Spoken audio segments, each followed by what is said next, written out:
Good morning students. मॉन्डेशिया के online channel में आप लोगों का स्वागत है। पिछली कक्षा में मैंने आप लोगों को सूरदास के पद पढ़ाए थे। उसमें एक पद से मैंने प्रश्न उत्तर दिए थे आप लोगों को पैसेज के तौर पर। आज हम लोग दूसरे पद की ओर बढ़ रहे हैं।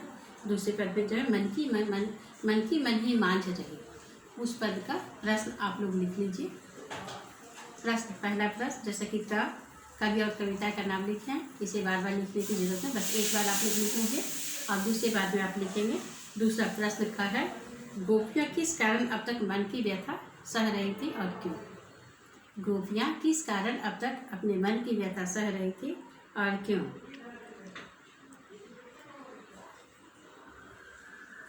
मन ही मांझ रही, सेम इन्वर्टेड कॉमा भी लिखिएगा।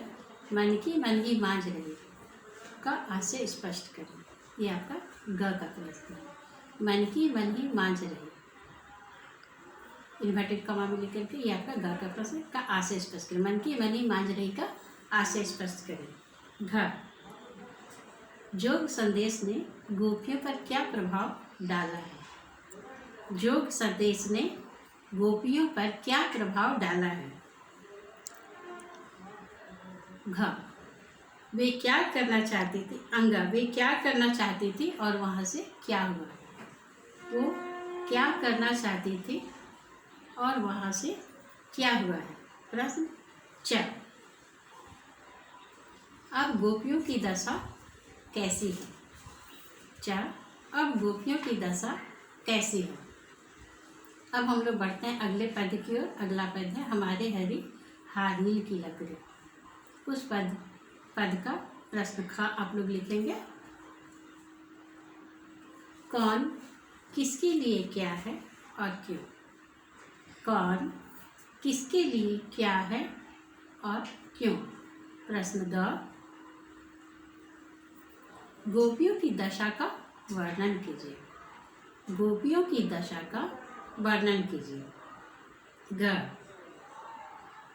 गोपियों को योग संदेश कैसा लगता है और क्यों?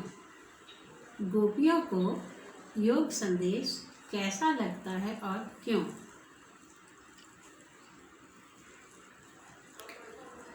घ, प्रश्न अंग, गोपियाँ योग संदेश को किसके लिए बताती है और क्यों? गोपियाँ योग संदेश किसके लिए बताती है और क्यों? च, गोपियाँ योग को क्या बताती है, अर्थात गोपियों को योग कैसा लगता है, किस चीज़ के समान लगता है, ये पैसेज के अनुसार ही आप लोग लिखेंगे। अब हम लोग बढ़ते हैं पद 4 की तरफ। पद 4, सूरदास के पद 4 पर बढ़ते हैं। हरि है राजनीति बढ़िया है, उसका प्रश्न आप लोग लिखिए। प्रश्न का है, गोपियाँ किस पर क्या कटाक्ष करती है? कटाक्ष मतलब टोल्टिंग करना, कमेंट करना। गोपियाँ किस पर क्या कटाक्ष करती है? ग, उनको ऐसा क्यों लगता है? उनको ऐसा क्यों लगता है, ये अकॉर्डिंग पैसेज ही लिखना है। गोपियाँ अब फिर क्या वापस पा लेंगे? गोपियाँ अब फिर क्या वापस पा लेंगे? छ, गोपियाँ राजधर्म की कौन सी बात बताती है? अंगा, गोपियाँ राजधर्म की क्या बात बताती है? और प्रश्न च, इस पद में किस भाव का वर्णन है? अर्थात इस पद में गोपियों के हृदय के कौन से भाव प्रकट हो रहे हैं? इन प्रश्नों के आप लोग उत्तर लिखेंगे और इन प्रश्नों के उत्तर समाप्त हो जाने के बाद पाठ्य पुस्तक के अंत में जो प्रश्न दिए गए हैं उन सभी प्रश्नों के उत्तर आप लिखेंगे। सभी प्रश्न अनिवार्य हैं। सभी प्रश्नों के उत्तर प्रश्न लिख करके फिर उनके उत्तर आप लोग अपनी भाषा में लिखिएगा। और क्लास 10 के बच्चों को तो प्रश्न उत्तर खुद ही लिखना पड़ता है, इसलिए आप लोग अगली कॉपी में इन सभी प्रश्नों के उत्तर जरूर लिखेंगे। फिर मिलते हैं अगली कक्षा में। तब तक अपना ध्यान रखिए, अच्छे से रहिए, कुशल मंगल रहिए। धन्यवाद।